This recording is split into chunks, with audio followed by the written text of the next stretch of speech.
Chad Hasty Show, News Talk 95.1 FM and 790 AM KFYO. GOP political strategist Matt Mackowiak joins us. Matt, good morning. How are you? Doing great, Chad. Good morning. How are you? Doing great. Appreciate you taking some time today to visit with us. Some pretty interesting statewide headlines in the news today, and I know you have some links to them and some thoughts about a couple of these stories in your morning email. One of them happening on Friday, a federal appeals court upholding the Texas voter ID law. The good news for the state of Texas. Yeah, it's there's so many different lawsuits that affect the state of Texas. It's kind of hard to always remember which one is which and where they all stand. But the lower courts had, I think, at least partially ruled that the voter ID law was unconstitutional, and so it went to the Fifth Circuit Court of Appeals, and they ruled 2-1. They upheld it, so it does go forward. I imagine that the plaintiff in the case will probably, presumably, would appeal to the U.S. Supreme Court, but the odds the U.S. Supreme Court would take a case are pretty low.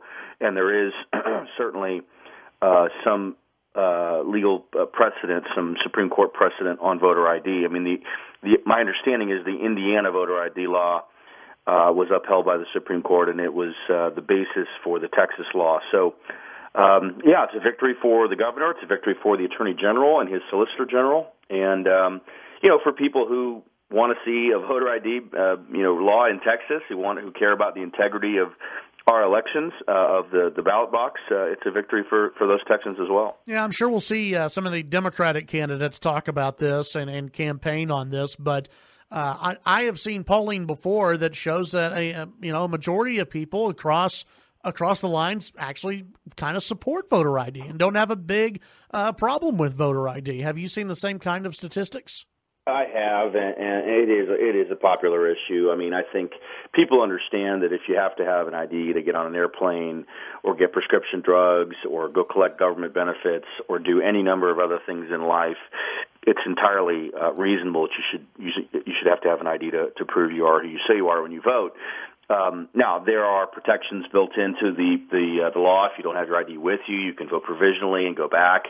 I think it's within 2 days or something like that, and your vote will still count. So there are ways to get around that. And, of course, basically every argument that voter ID opponents brought up, kind of was proven to be pretty ridiculous. There's the argument about cost.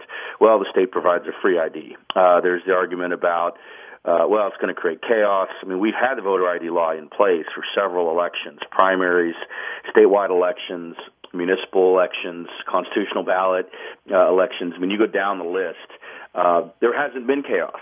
There hasn't been widespread disenfranchisement. It just hasn't happened. So it's another example of opponents of pretty common sense policies going way too far with their rhetoric and then not being proven out by the facts. Yeah.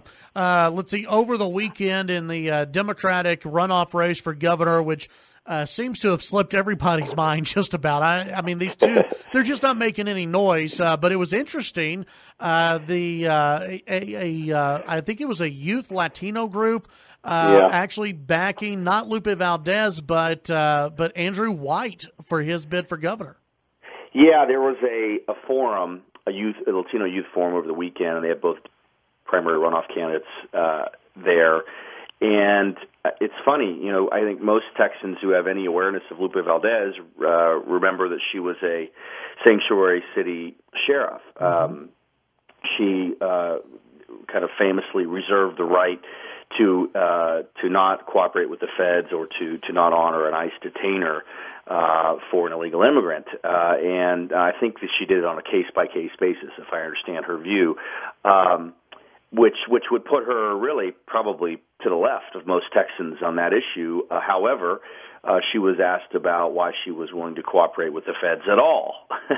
Why was she as sheriff not willing to deny cooperating with the feds in every situation? I mean, it's an unbelievably extreme position. And so after questioning her, and she didn't have many answers for that question, she really doesn't have a lot of substance. We've seen this on the campaign trail over and over and over again. If you paid attention to this campaign, Valdez has really been underwhelming. in a lot of different settings. This is something you hear from Democratic operatives, from journalists, from people that are following the race.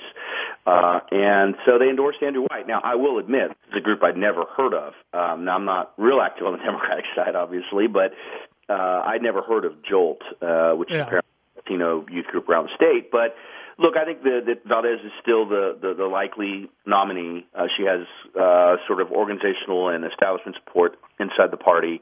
But Andrew White presumably has, more money to spend, and in a low turnout runoff, which I imagine the Democratic runoff is going to be, shockingly low turnout, anything can happen. Yeah. Well, and is this something where, because the governor, I have seen his campaign team go after Lupe Valdez a lot more than they have Andrew White. Are they wanting, if you're Greg Abbott, who do you want to run against? Do you want to run against Valdez, or do you want to run against Andrew White? Yeah, I think you could actually make arguments in both directions that make sense, but it's pretty clear they want to run against Lupe Valdez. She's really the only one they talk about. Yeah. And I think they're doing that because I think they think she's lackluster. It's clear she's not really demonstrated any ability to raise any money. She's not even raising enough money to run for Congress, let alone run for governor. And I think that generally they like where she is on some issues. They think it's a really good contrast, and they're ready to run against her. Now, on the other hand, I don't necessarily think that you want to run against a Latina candidate, particularly if you want to perform well in South Texas, and that's clearly been a strategic goal of the Abbott campaign. So, on the flip side, Andrew White presumably would be more of a sort of mainstream candidate than Lupe Valdez would be. Now, the question is, would he be able to create enthusiasm among the Democratic base? And I think that's an open question, too. Look, at the end of the day, we can debate who the stronger candidate is. The fact is they're both shockingly weak. Yeah. Neither one was really a first-tier recruit into this race, and Abbott remains a very strong front-runner no matter who the nominee is. President Trump getting a lot of praise with what's going on between North and South Korea, whether it's real or not between those two countries and what North Korea says.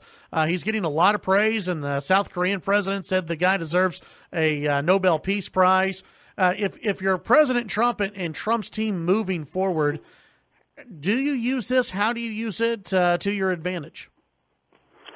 Yeah, it's hard to use foreign policy to your advantage in domestic elections. Most people don't follow the issues that well.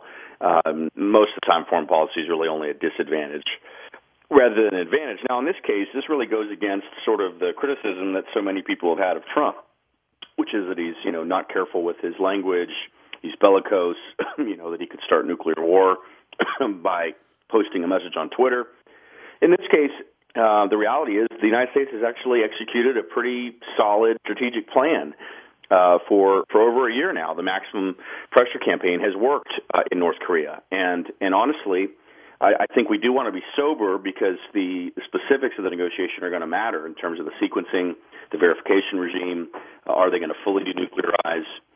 When would economic assistance be available? All those questions are important questions. But so far, there's been a lot of encouraging signs. The fact that North Korea is actually meeting with the South Koreans, that in and of itself is historic. The fact that North Korea said the United States does not have to remove its troops from South Korea as part of the negotiation, that had been a sticking point for many years. The fact that North Koreans are saying that, or pledged not to test any more ballistic missiles while this negotiation was ongoing. The fact that they've even put denuclearization on the table, which they have. So these are all very encouraging signs. Clearly, the United States maximum pressure campaign has worked. The two most aggressive sanctions packages ever passed against North Korea were ushered in and led by Nikki Haley at the United Nations as our ambassador. And the president has done a good job moving China to take steps they'd never taken before in isolating North Korea. So there's a lot there. Now, that said, again, these are good initial steps, but we've got to get this over the line, and that's going to take a period of months probably before they can get all this worked out. But so far, it is actually encouraging, I really think. Yeah. Visiting with Matt Mackowiak. Matt, before I let you go, I do want to ask you one thing about Nikki Haley. There was a poll that came out last week that showed that she is, 60% favorability rating, that a lot of people seem to like her, Republicans and Democrats. She is kind of in that cabinet position that Trump and the White, they haven't criticized her. There are very few people. You haven't heard the White House criticize Rick Perry, and they haven't criticized Nikki Haley. really criticized Nikki Haley. Have you been surprised at that? And what does that maybe mean for Nikki Haley's future after this gig?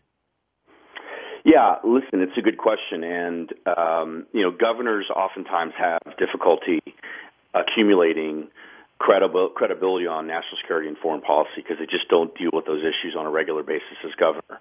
No matter how many trade missions you take to one state or another, it's just very hard to